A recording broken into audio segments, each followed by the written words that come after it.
breaking news regarding the situation at City Hall. The situation efforts are completely stalled, Susan. It's madness.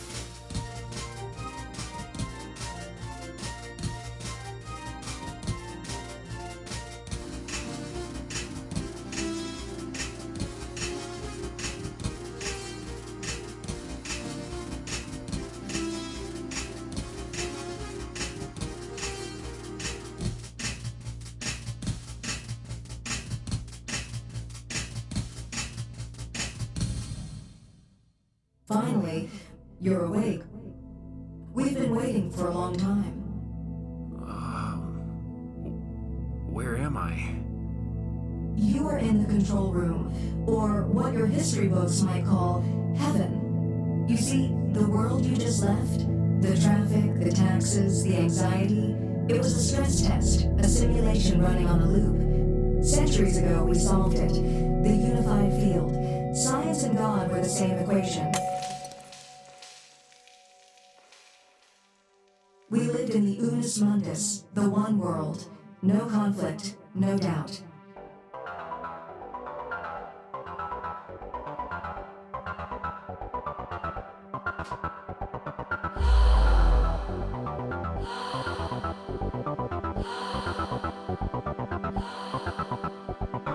But peace made us stagnant. So the split happened. The materialists rose up against the mystics. They wanted to tear down the hierarchy, separate the worker from the divine. They nearly burned the universe down to prove a point. So we called a truce. We built you. We grew a consciousness from scratch, manufactured DNA, and dropped you into the simulation. The goal was simple. If you chose logic, the materialists would rule. If you chose faith, the order would return. They both felt real. When my enemies fell upon me, I saw the truth of the void. I saw a universe where justice is sold to the rich to extort the poor. But when I rose, I felt invincible. Like I had some special access to the soul of the universe.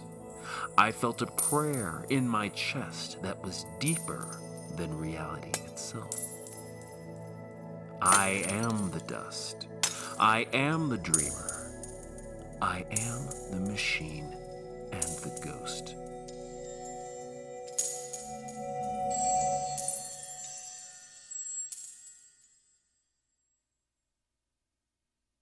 Alert! Subject is holding two contradictory states. Probability variance is critical. System failure. Subject refuses binary integration. Initiating new protocol. If subject cannot exist within the simulation, we must build the simulation around the subject. You aren't the battery anymore. You are the source code. Welcome to the next stage, Jeff.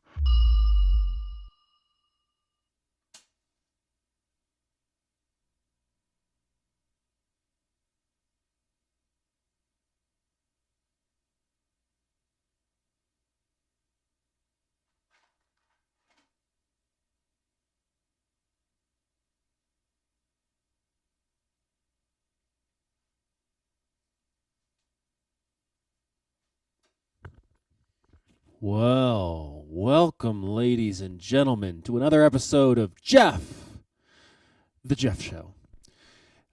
This is a live broadcast that goes out every Thursday and Friday at 8 p.m. Eastern Time. I, of course, am Jeff. Nice to see you here. Hey, my name is Jeff. I am a professional musician. I play in restaurants. I play as ambiance. And today we have a really exciting deviation from our typical format because we kind of like to do a lot of things here. And at our heart, this is a variety show. So I've invited my friend Greg, who I'll introduce in just a second. And Greg is when I met him in Wyoming, he was a crime reporter. And he kind of looks like Clark Kent. You're not going to be able to see him, but he's kind of got like the mannerisms of like kind of like a nerdy superhero who's like hot as a secret or something. He's a really interesting guy. So Greg is basically my best friend because we met in Casper, Wyoming together, and we used to live across the street.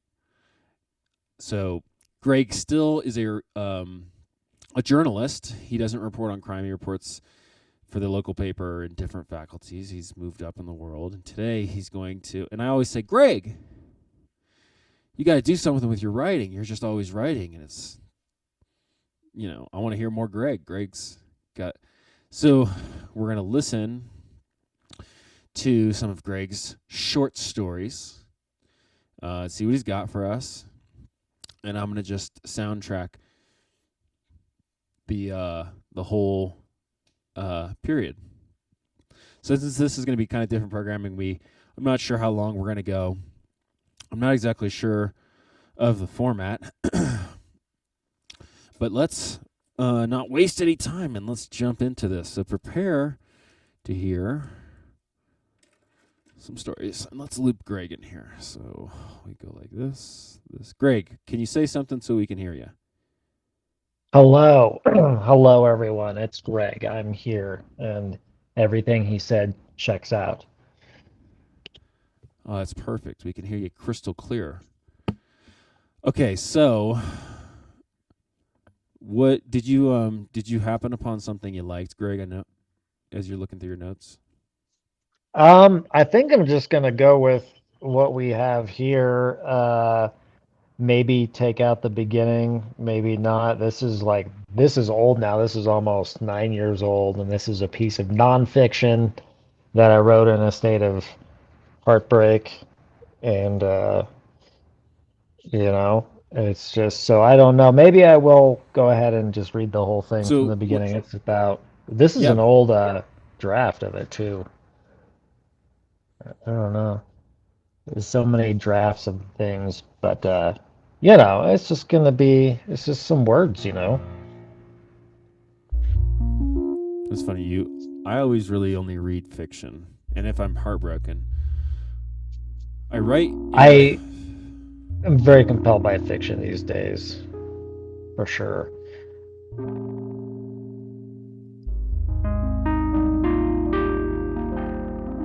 Can you hear that? Yes, it's lovely. Hold on, I'm pulling up the other version of this just in case it might be better. These things have been languishing for a long time. I'll play something while you're looking. Trouble running. Actually, just start whenever you want. Washington Park. Too standard.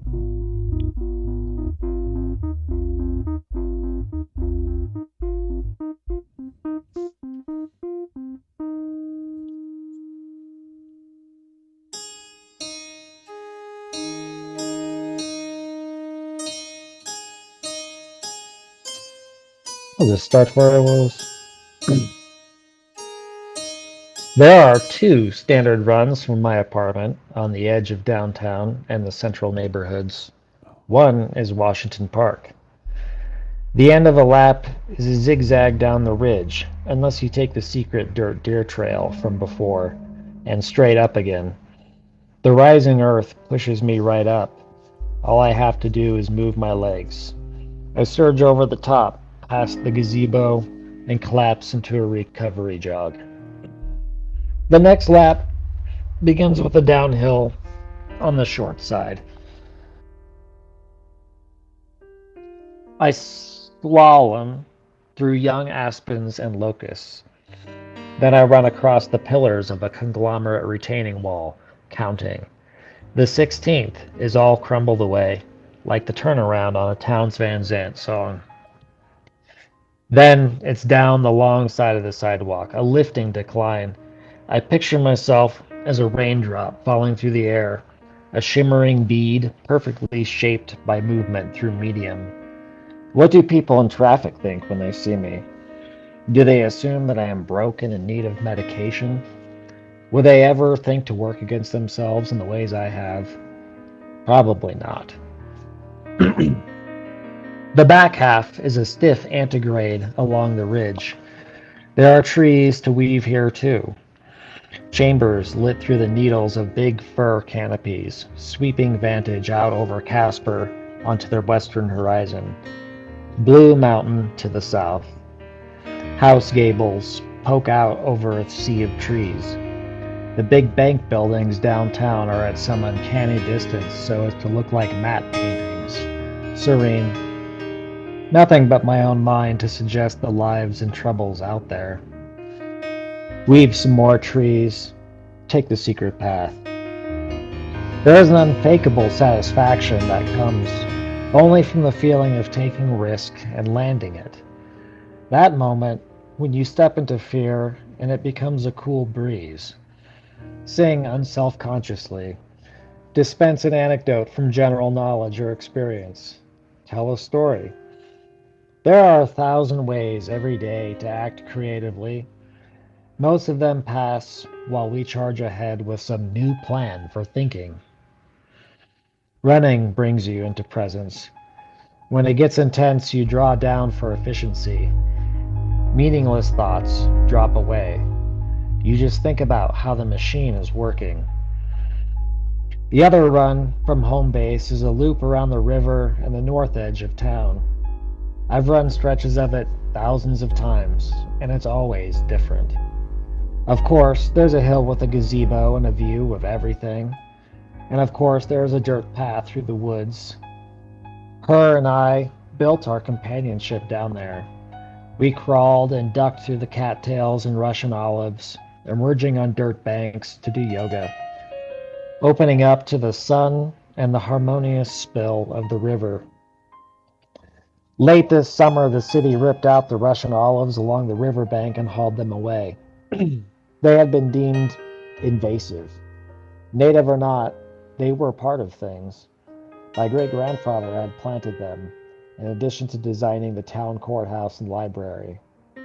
My dad walks the path too, and it proclaims that the view shed is much improved, now that the Russian olives have been torn away. He mentions this every single time I see him. The last time around the dirt path, I emerged onto a graded mudscape, a rather small area to have contained a labyrinth. The gazebo at the top of the hill has the 0.0 mile marker. Then the path plunges back down into the floodplain. I watch the form of my shadow. It barely seems to be moving. My legs convey me over an even scroll of asphalt. Every cell in my body says, yes, we want to be alive and healthy and live and run. No, we don't need nicotine or pastries. We just want to create and love in the wisest and most assured ways possible. Deep into the breakup, I was working 3 jobs and taking a nutrition class at the college. It was October, snowing, and I was thinking of who she was sharing tea and blankets with. My mind burrowed into it the second I woke up, and I dreamed about it when I slept at all. I was a raw spirit, running on nicotine and green tea lattes. One night, after the treadmill, I fired off a few more things in an email after it had been established that any such further entreaties would be unwelcome. It did not facilitate reconciliation.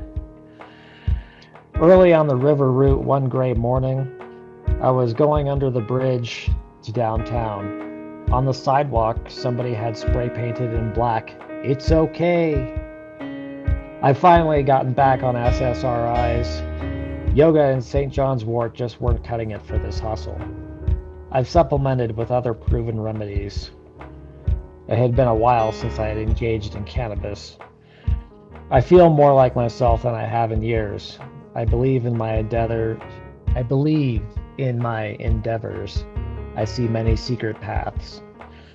I didn't make the bed today. I didn't meditate in the morning. That time will come. For now, this is survival.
Nice. Woo! Okay, so how did we do on that? Oh, we did 10 minutes. Oh, really? Okay. That's cool. Okay, so what was that poem about? You stumped me. That was just open-ended nonfiction from the first breakup times when I was. Well, going I'm back to saying school. like, Right. okay, like the timbre, the character of stuff I chose to play alternated between like that there was like this gospel-y lift thing, and that was like you being in nostalgia. And then I got kind of more wistful. Like I caught one moment where you're talking about the good old days, where you're reminiscing.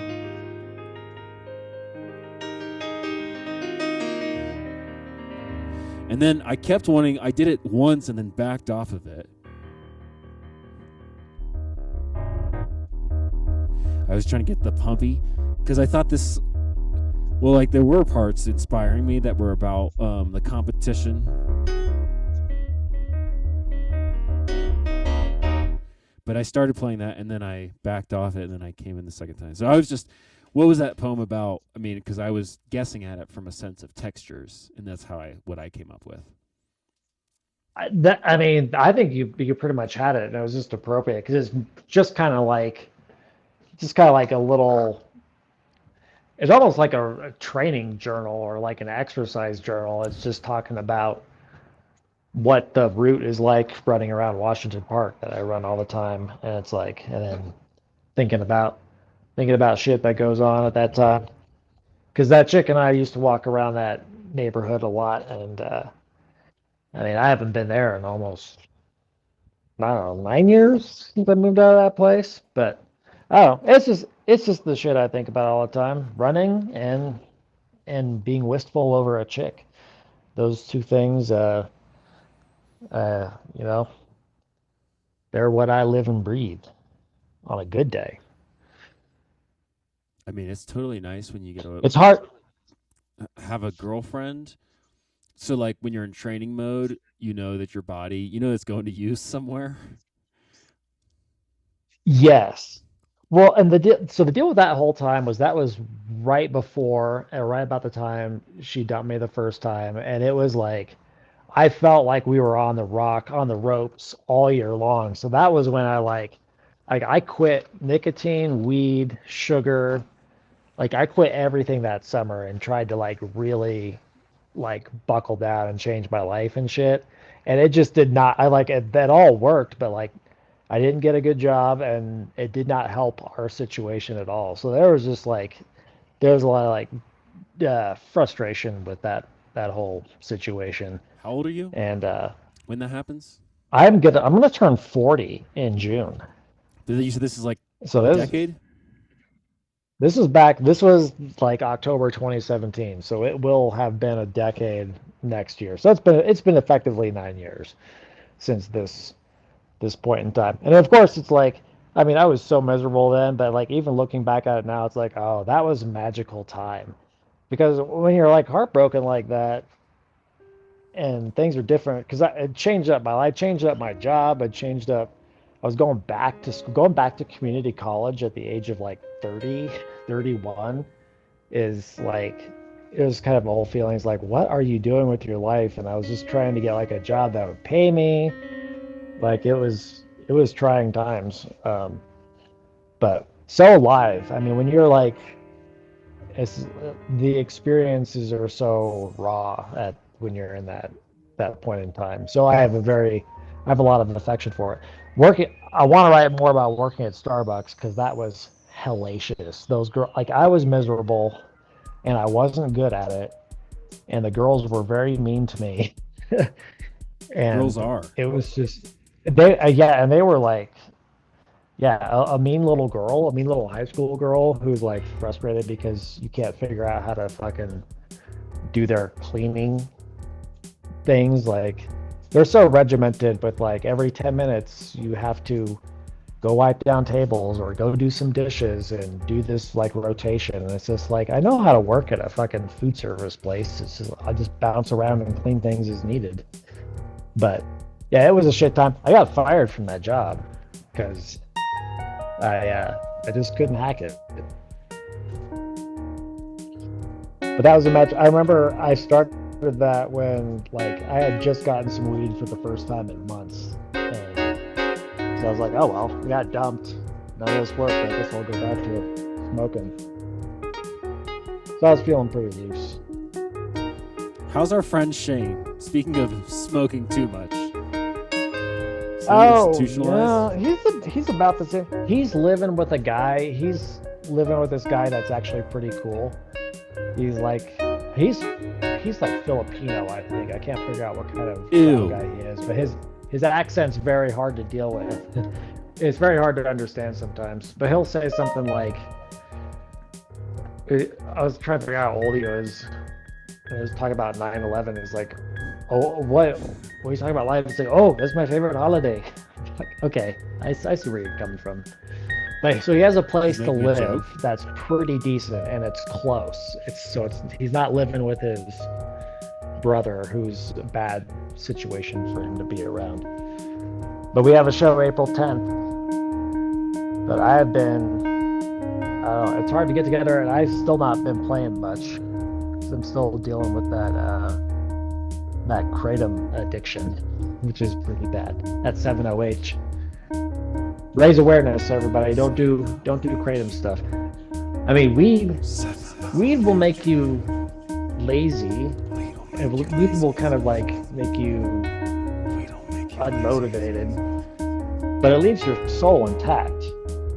This opium type stuff, like that just turns off the whole impetus to seek joy in the world, because it's just a hug that you chew up and swallow, like motherly love.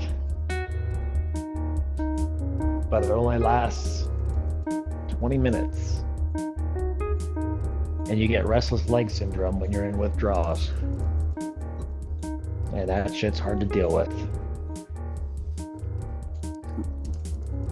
All right, you guys. I remember being in high school Quick, and watching you Requiem gotta for a pick Dream. something. Pick a new subject. Pick Pick word with intensity. Do you have? I want to talk about how when I was in high school, I would watch Requiem for a Dream and drug movies, and I was just like, that's the dream. That's the movie where he buys drugs in the beginning and he gets shot in the bathroom. he ends up getting his arms cut off because it gets gangrene on it. But I just remember start with thinking, him smoking DMT.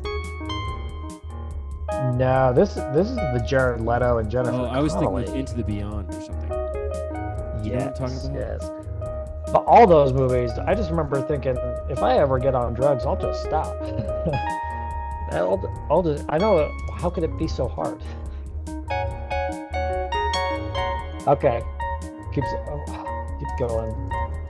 Where is this fucking story?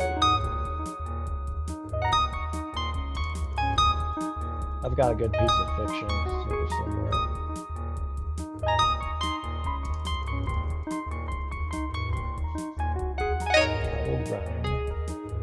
I drive.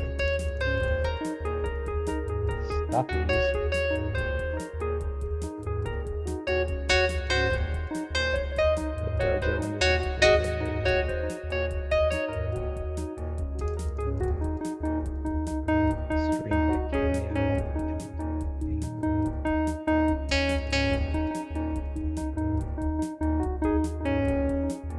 First lines.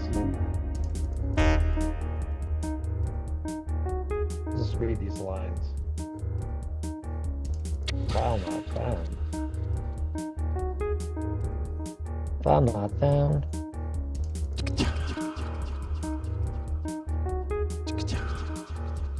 I'm searching.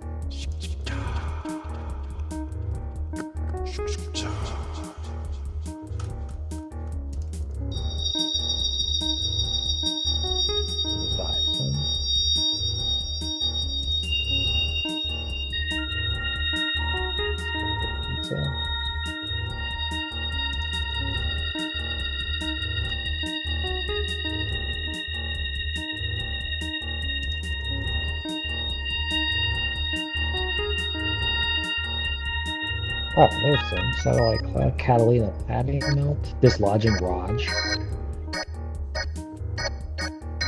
pigment ladle, adult things. Okay, here we go. Adult things. I was 6 and there was a razor in the shower. I looked at the pad of thin, stacked blades. So contained. I reached out my index finger. Just a little touch. It sliced my finger right open. Break. People had cigarettes. There was food, drink, and cigarettes. Little paper cylinders. I remember the smell coming out of the pack. When you quit for a while, you remembered that smell. We got them in 4th grade. I don't think I inhaled once, but it was a thrill to sneak off with them. I put them in the pouch on my bike and rode off to the alley behind the church, to a little alcove with a fence by a red brick building. I even shoplifted some cigarettes, which I never opened. In my life, I've only ever shoplifted nicotine products. My mom found the pack. That was strike 2 with the cigarettes. She asked me where I got them. I could have thrown my buddy under the bus, but for some reason I told the truth. She marched me to the manager of the store to apologize. They tried to fashion a lesson. How would I feel if somebody stole my pet snake? What a farce. My atonement was to spend an hour picking up trash around the store. The trash bag I had was vanilla scented. At one point, I brought everything to the Catholic school. Cigarettes, pornography, novels with adult language. We often took field trips to the roller rink, and one time I lit up a Marlboro Red in the bathroom. My few compatriots lit out of there really quick. This was some kind of power. Other boys were older and cooler. Everyone who doesn't occupy your brain is cooler than you. But I was the one with cigarettes on a field trip. Word got round to the teachers and several of us were held for interrogation in the classroom after school. Did we have cigarettes? No! No one ratted me out. I had the pack of Marlboro stashed in my messy desk. If I empty out your desks, will I find cigarettes in there? Nope. What would be the point of coming clean? I kept up the game as long as possible. I doubled down. The teacher let us go. At 19, I started smoking for real. I bought my first pack with a raging hard-on. I smoked in the bathroom of my parents' house with the window open while studying. Mom asked me if I was smoking in there. I said nope.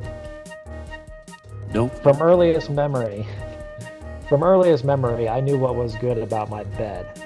I'd lie down on my stomach and grind away. Of course, I shared it with my parents.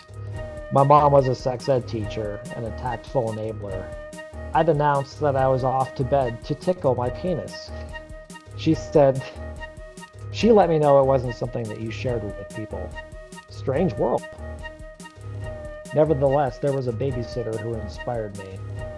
I knew the rules, but still I snuck off to my bedroom while she watched TV.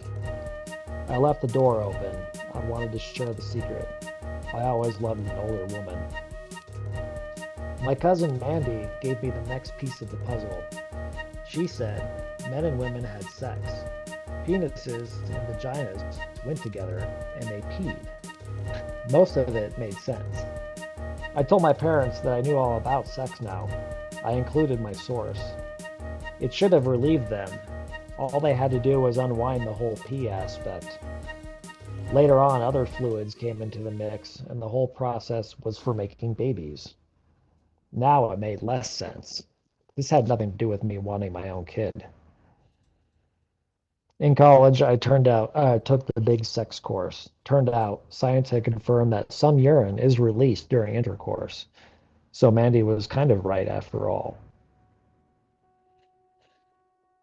How much longer is this one? Wow, I do not remember this.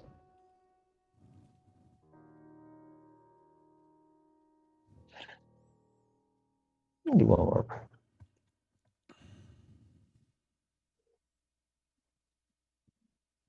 This goes on and on.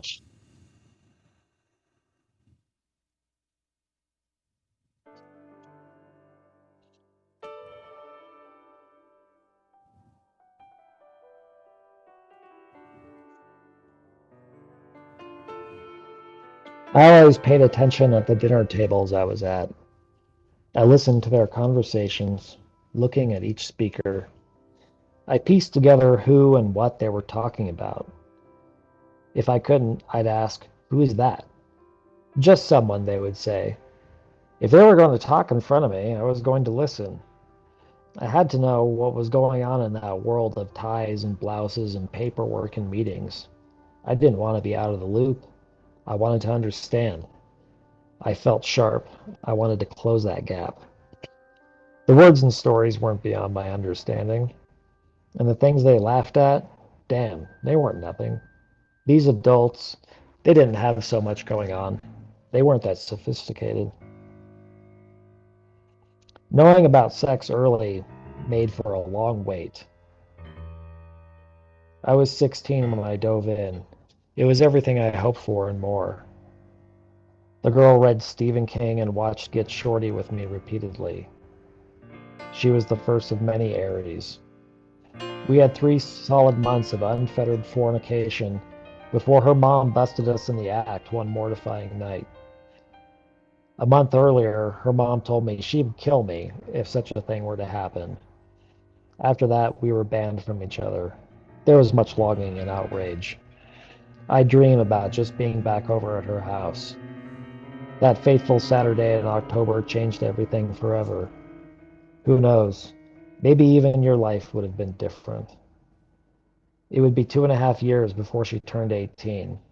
We held on for months, sneaking around a couple times.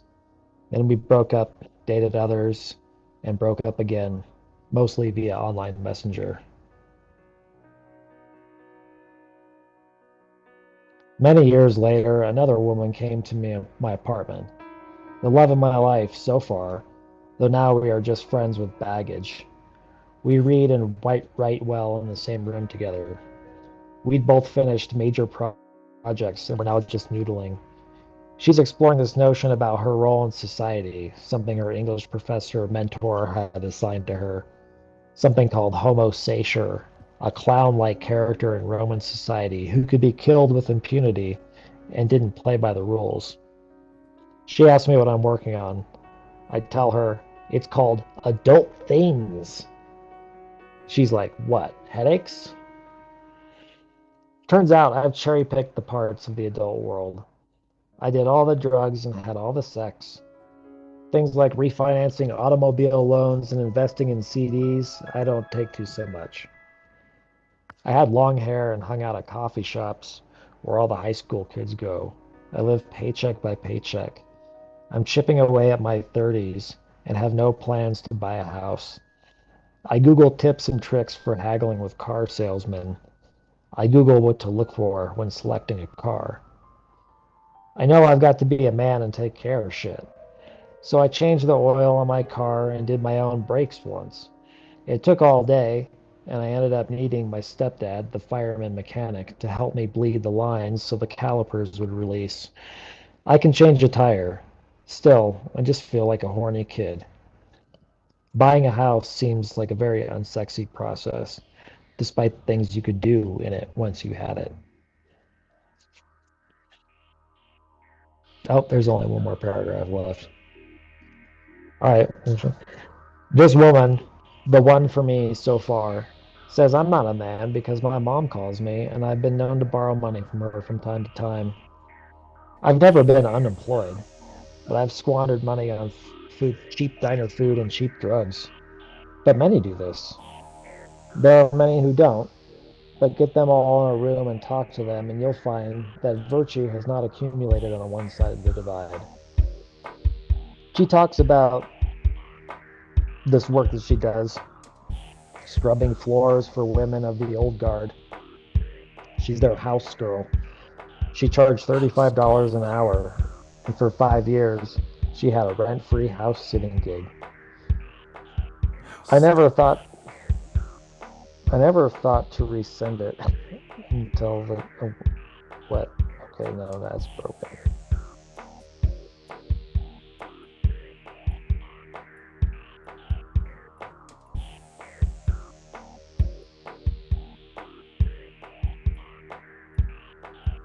Well, that just goes nowhere.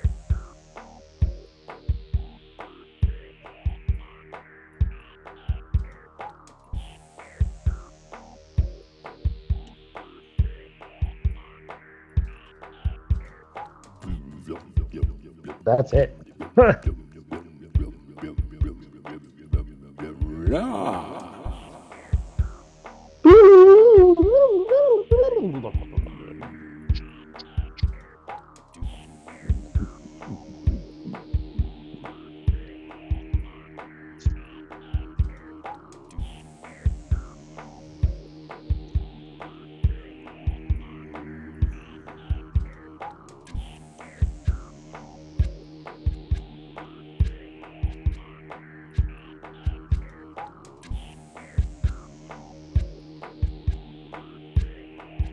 I had this dream last night that I was visiting somewhere. I think it was with you. But I had moved all my stuff there, but it was time to fly back home, and I hadn't packed anything. And you'd left a bunch of stuff. I hadn't packed it too. So I had to get on a plane and leave all my stuff behind, basically. That sounds like you. That's like kind of you. Every time we travel, you're basically getting by.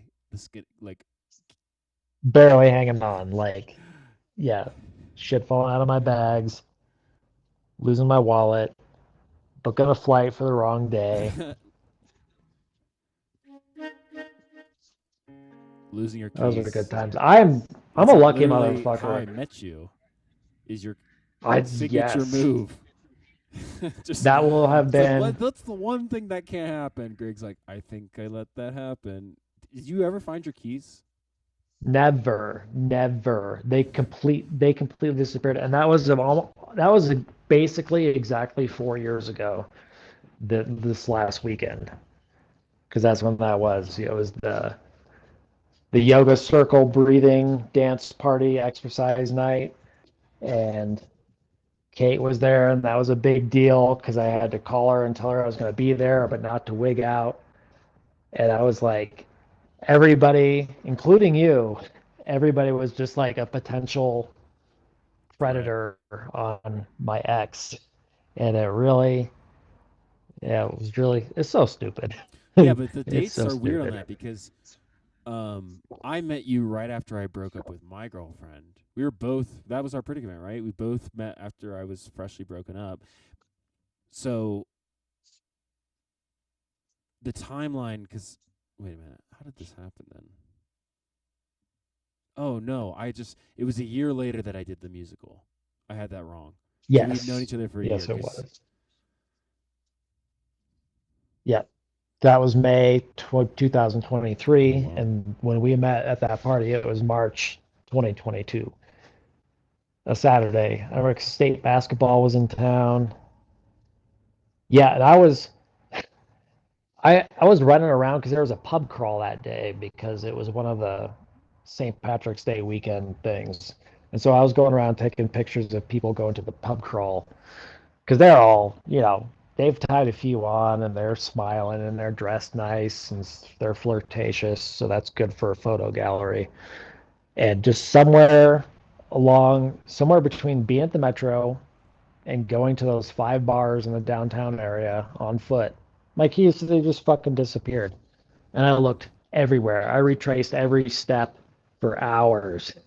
And it was so bad. And it was so bad because that's like the whole thing I'm so insecure about with that girl because she, like, if I didn't have my shit together, she would notice for sure.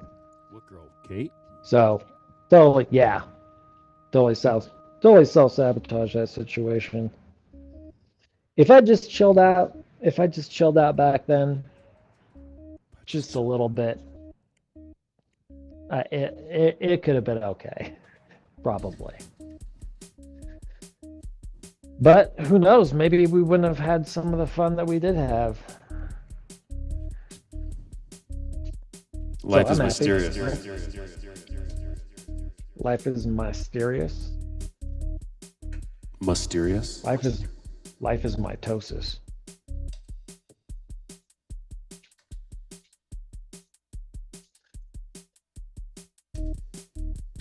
Did you really delete all your social media?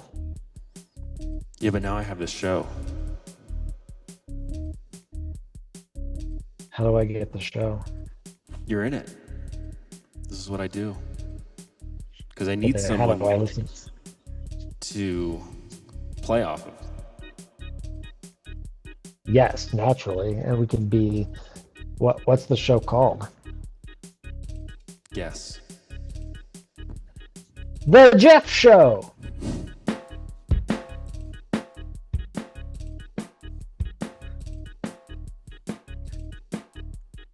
The Jeff Street Matter Stravaganza. The Jeff Street Matter Special.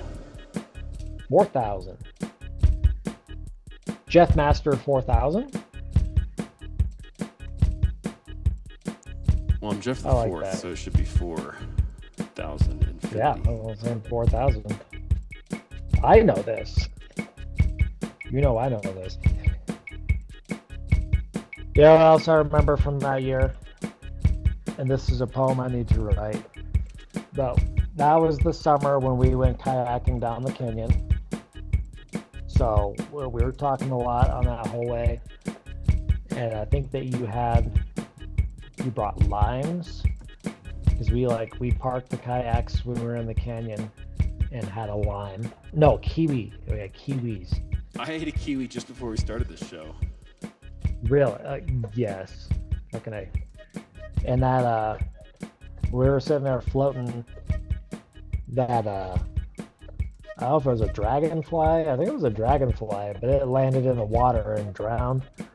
And as it was dying, it's like its wings were all fluttering and creating these ripples. So it was just like this ever-expanding circle of ripples. And then they stopped. And that's how you knew it was dead. So it's like life is vibrations, you know. We saw it. And I still grieve for that fucking bug. And he's fucking lucky too, because if we had noticed, no one would ever think about him. We saw a He would dragonfly have- drown. Yeah, well, I remember seeing him drown.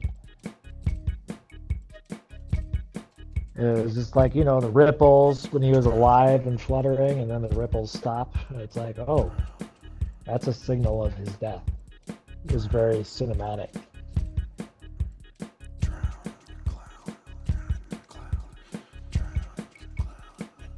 It's very important for an artist to think about death because it's very important to people. Because people like to live their lives and they don't like to die. And if they die, they have to give up on all the other things that they were going to do when they were alive. So it's a big deal. And that's why people get sad when people die. That's why people try not to die.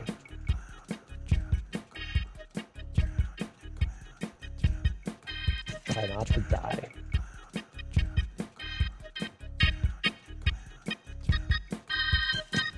Is this on Apple Podcasts?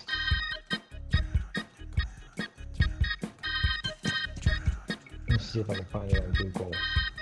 Yeah, you're supposed to tell your listeners how they can find the show.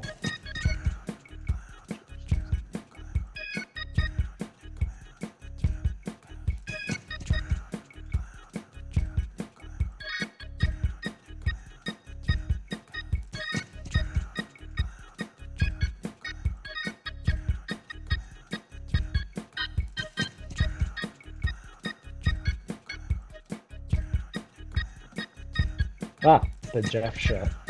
It is the Jeff Show. No, wait, this is what you call a variety show. Oh, yeah.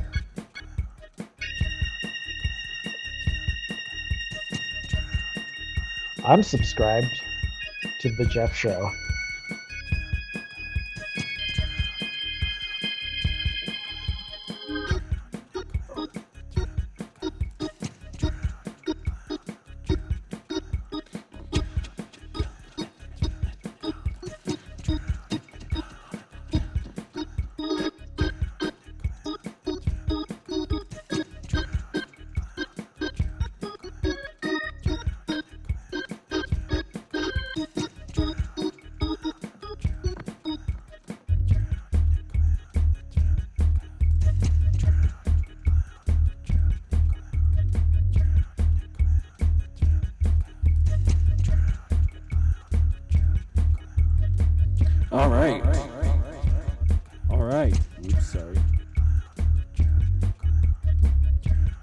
So, Greg, do you have anything like really meditative?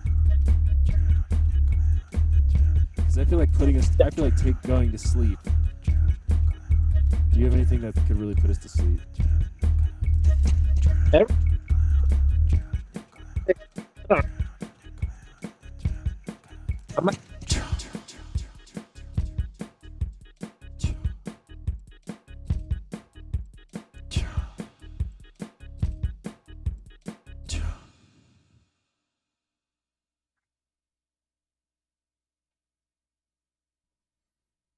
I could find something short or just keep curating. Curate something for next time. Stuffies,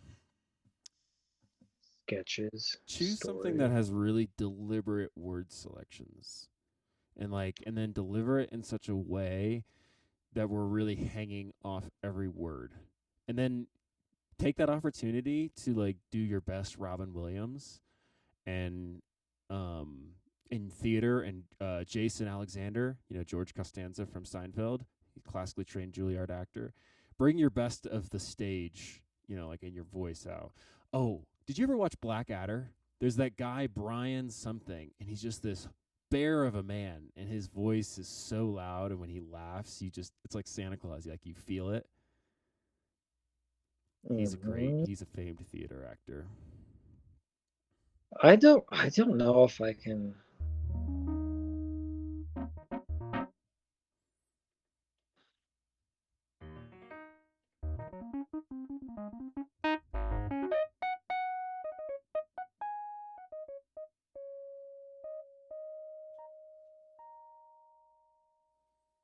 Night.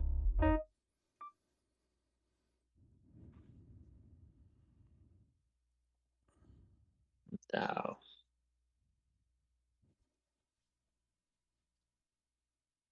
I don't know. This is like 20% of what I thought I had.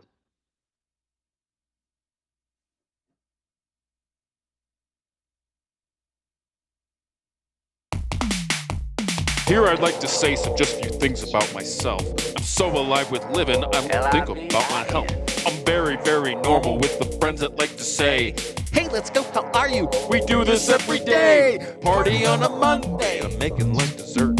I did left my own way, but don't you get it swerved. I grew up with stricter terms, that means you can't relate, because most of the cats I hang with, they in love with the deep state. That's right, we live in L-I-V-I-N.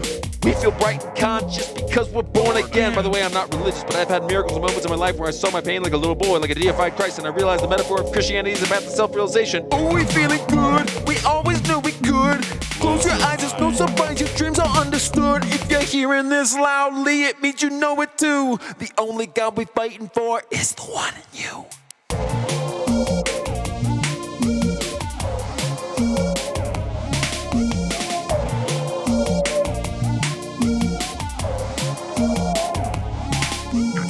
I don't recall and took me home, and that's not all. I'm so alone, I said I'd call, so give me some, I'm not that dull. You took my phone, I don't recall and took me home, and that's not all. I'm so alone, I said I'd call, so give me some. You took my phone. Problem with being sensitive is people expect you to have a suit of armor all the time. And when they feel themselves passing through you, subconsciously this demonic part of them lashes out, and you absorb all of that anger, all that violence, all that cruelty, and you use it endlessly in this insane game to build thousands of versions of yourself to find one that will be accepted, and your whole life is a toil to build this person that you're not.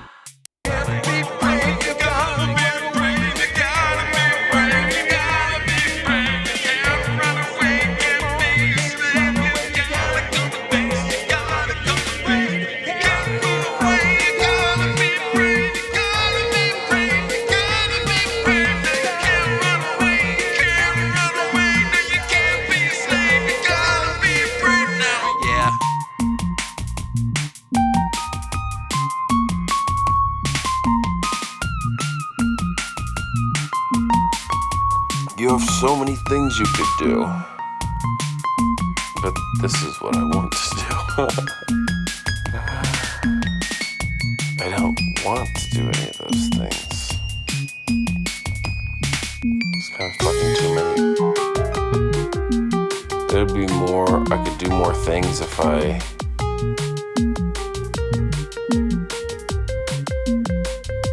just became more of a person, but I don't want to be more of a person. I don't want to change. I want to be gooey and plastic and fragile, I guess. Really, you want to be fragile?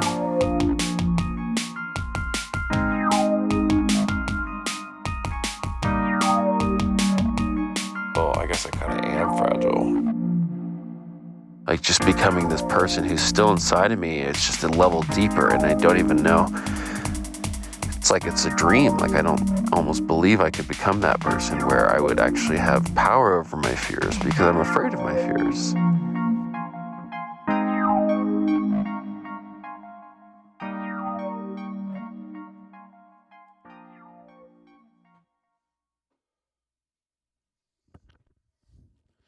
Okay. I'm back. Greg, are you here still? Yep. Cool. I put you on mute for a second, and I just went to take a break because I didn't know how much energy we had left. So I got like none, but I'm very excited about the prospect of repeating this with even more of a plan, more energy. Okay. Well, do you want to do one more? And like, it doesn't have to be much. It can just be whatever's on your mind. But we do need one more to lullaby it back, the energy back then. Like anytime I play music, it's like you start with something relaxing and then you got to end with something relaxing to energetically seal people back up. I don't know. I don't know if I can deliver that. Okay. I just don't know.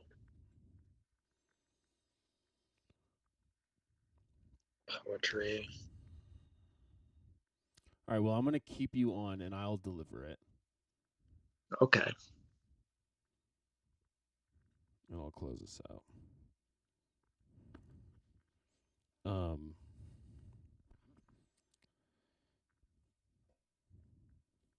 I'm going to just do... Oh, I know a song. This is a song that I've been working on it. Well, not really working on, but I came up with it. And honestly, for me just to write down a song, that's a lot. I am so in and out. So this is like a chant. It's like not even really a song. It's just like something repetitive. Let's stick in this key.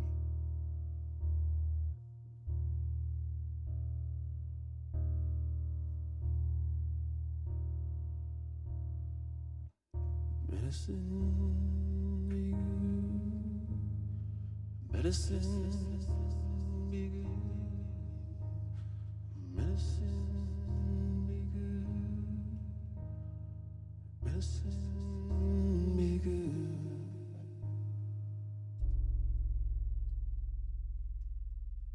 Let my medicine be good. Medicine be sweet. Medicine tastes good. Medicine be sweet.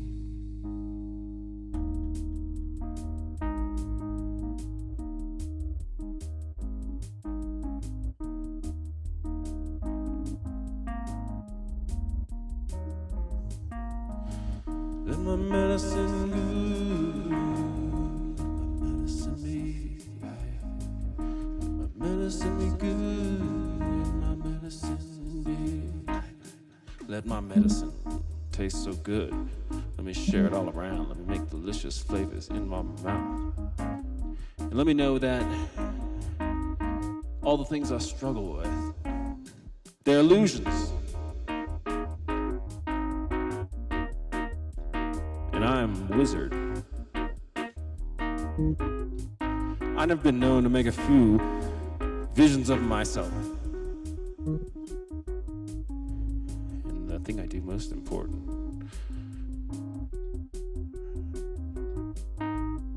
is make some medicine.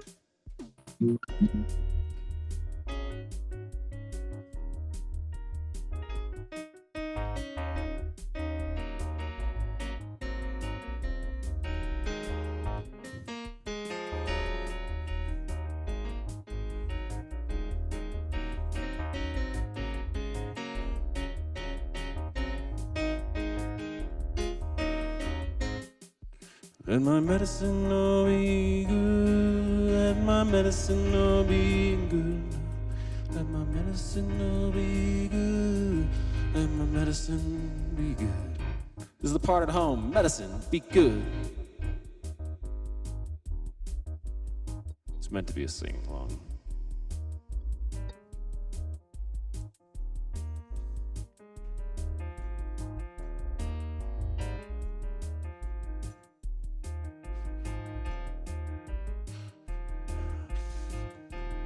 Focus like an athlete.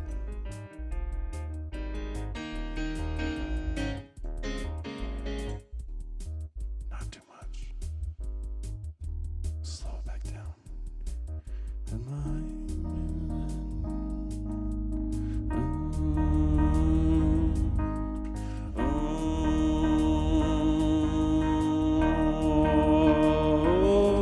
let my medicine good. Let my medicine be sweet. Let my medicine be good. 1, 2, 3. Yeah, my medicine is good. My medicine is good. Drink it all up and I drink it all up and I drink it all up. Drink it all up and I drink it all up.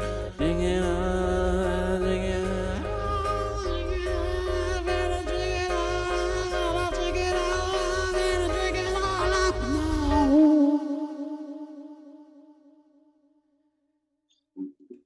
Well, thank you, Greg, and thank you, anyone who tuned in. This was a cool little fun thing to do, and hopefully we'll get to do more of these where we get someone else to talk and I follow. So, Yeah. thanks, Greg. Oh, you're welcome. Thanks for inviting me, and thanks to anybody out there. And we'd love to talk to you again. Okay, well, this show happens every Thursday and every Friday at 8 p.m., and it's a live viewing, Greg. You know what that means? It's like there's a countdown, and you get on it. It's so exciting. Oh, yeah. And you feel part of something bigger. And your heart swells up, and you get to, like, drop in the chat, like, what you're doing. You're like, hey, I'm jerking off. And everyone's like, don't share that.